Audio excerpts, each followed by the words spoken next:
Hello and welcome to the Overland Legend. I'm Alan.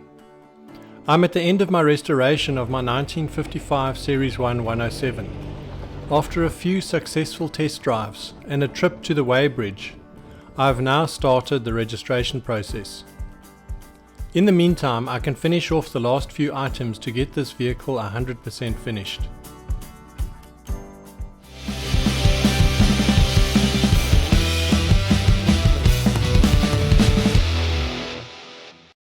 Today I fit the cab back windows, finish off the roof and carpet and refit the roof with the windscreen seal.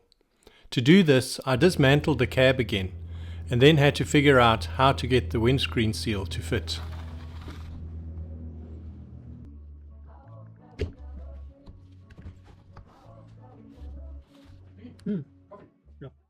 Fitting this seal for the roof, and I was going to do it last weekend, but I couldn't work out how to fit it on because you've got this special seal.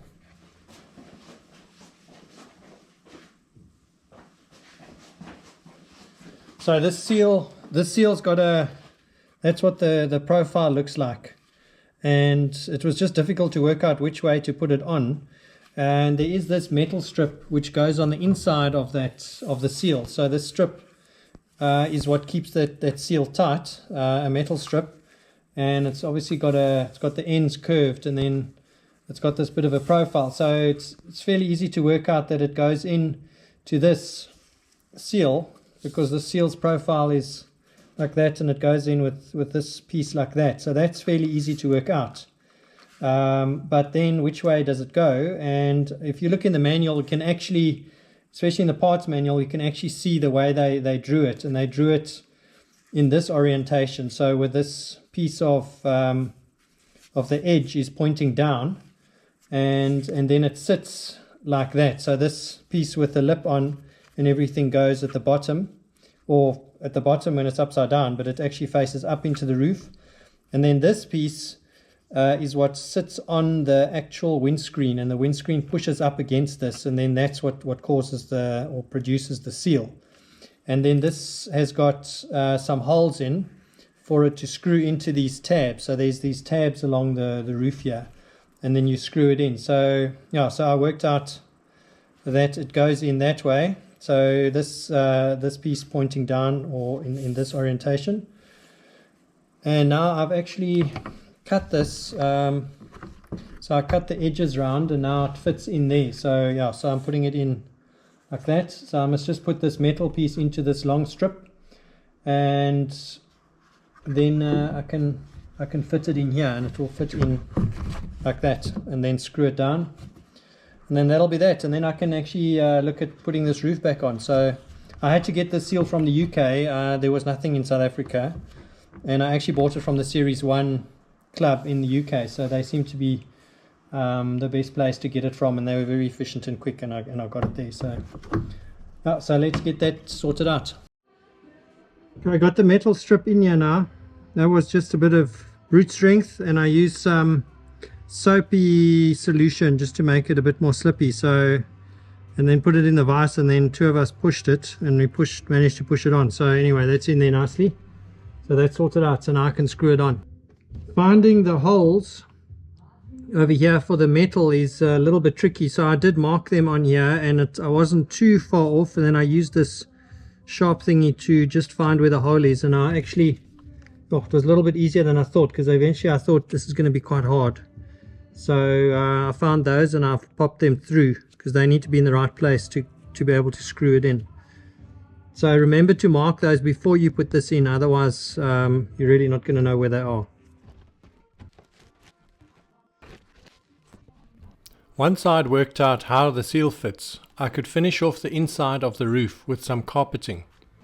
I used some unbacked needle woven carpet that I glued onto the sound deadening. I decided to do this to prevent any condensation from the metal roof and to provide some heat and noise insulation.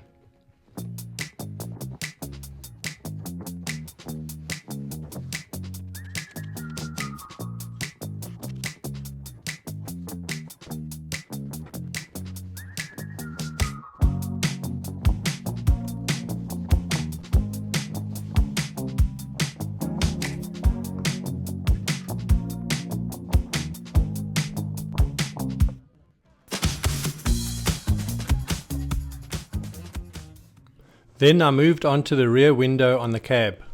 This part of my vehicle was incomplete, so I had to source the perspex and most of the parts, and then still work out how it all fitted together, which was quite a challenge.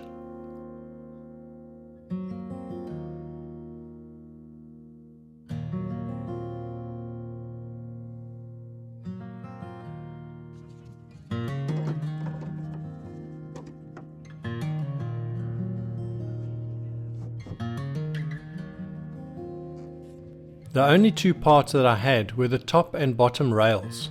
I had them galvanized and then fitted some 10mm flexible window channel inside.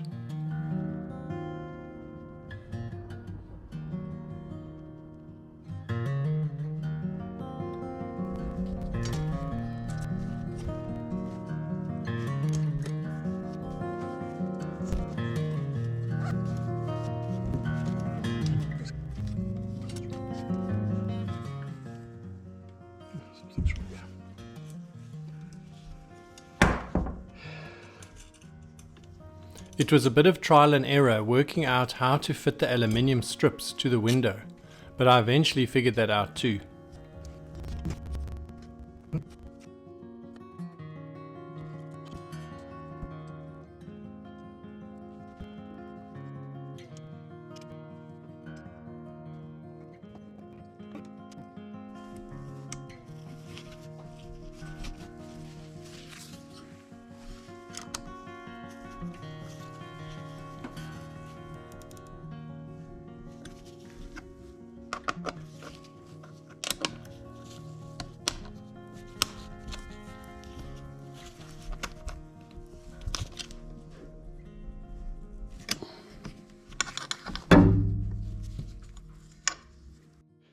Figuring this window out, it's called the backlight, the back window for the cab, has been a long struggle, but I finally worked it out, and I got these pieces this week, and that we had specially made thanks to Louis Powell, and also David helped me because he also had to have some made. So we had these made, had them drawn up from a sample that Louis had, and then had them made, and this is how they fit. So this is called a finger pull, and it's a bent piece of aluminium like that, and it goes on this side, and then on the other side this other piece holds it in there, and then a sealing strip goes down there. So that's how it sits. To try and work this out is very difficult. I found some pictures, but you can't really see on vehicles how they work. So anyway, so it sits like that. So this piece sits on this side, so you can, this is actually how you pull it and close it. So that's the way it's supposed to work,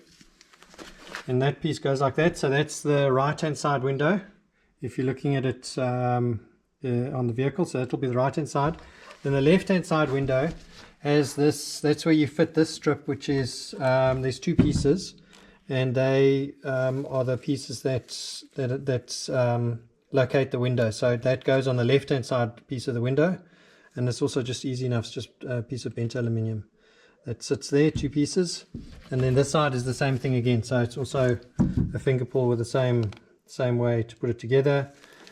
And then the other trick is that these, you have to use the right length screws over here, because they have to be 1/2 inch, because if they're too long then they will catch over here, because the seal is over here, and then they actually catch over there. So you have to make them a bit shorter. So these are the ones that are here, they're a little bit longer, but I cut them shorter, so that's how I've got them like that, so they should fit now.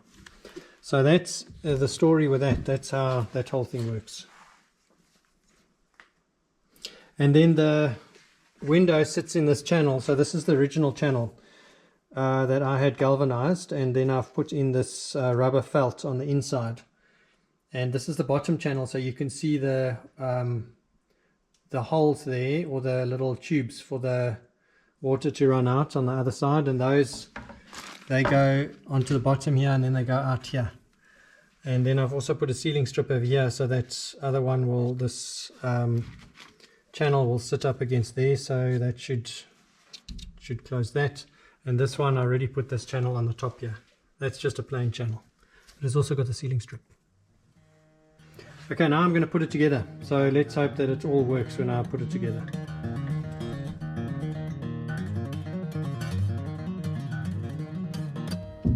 I then used 10 by 10 mm self-adhesive strip to seal the outside of the window.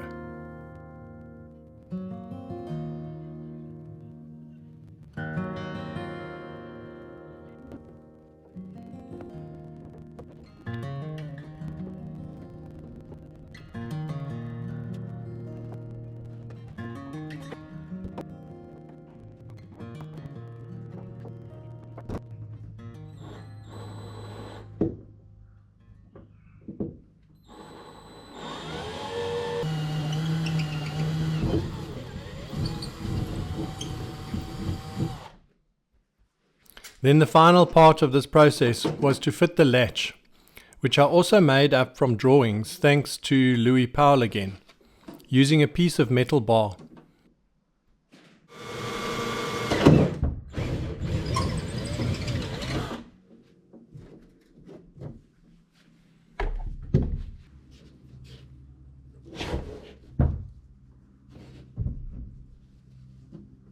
I used a small doorknob for the latch locator.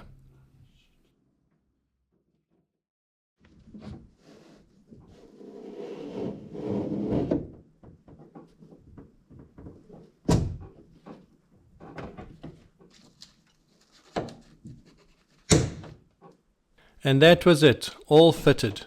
It was nice to see this completed, because I had spent so long assembling all the bits and pieces, wondering how it would all fit together eventually.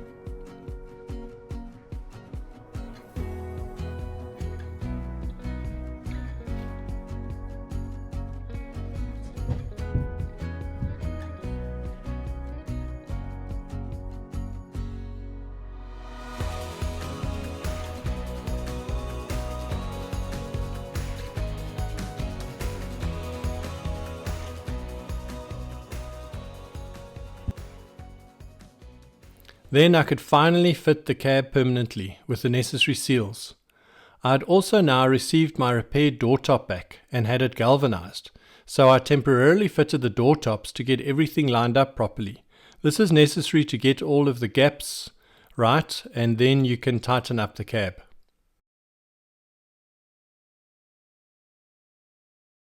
I finally got this roof on now properly with the seal in. This was such a challenge because I didn't know how this thing fits on here. But now I finally worked it out after actually putting it on. So the seal goes underneath, inside the roof, and you screw it in like I showed you when I put it in. When you put it on the roof, it goes, this piece clips over the front here. And the trick is to get it around the side there so that it doesn't fold in on itself. And then it makes a seal on the top. And then on the inside, there's basically this lip here that just sits out. It doesn't really come in. And so that's how it seals. So you can push it in.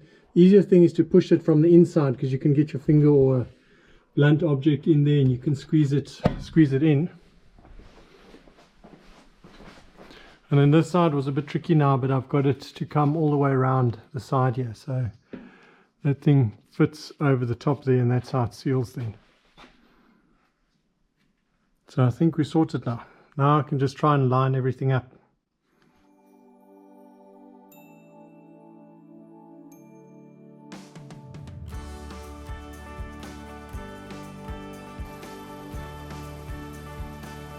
I'm nearly done now, but have realized that these last few items will still take me a while. There were still a few more items to finish off on the load bin. I also had to finish the door tops, and then lastly inside, I still had to fit the hooter and recondition the windscreen wipers. So you're going to have to hang on for that. So please join me next time to get this finished. Bye.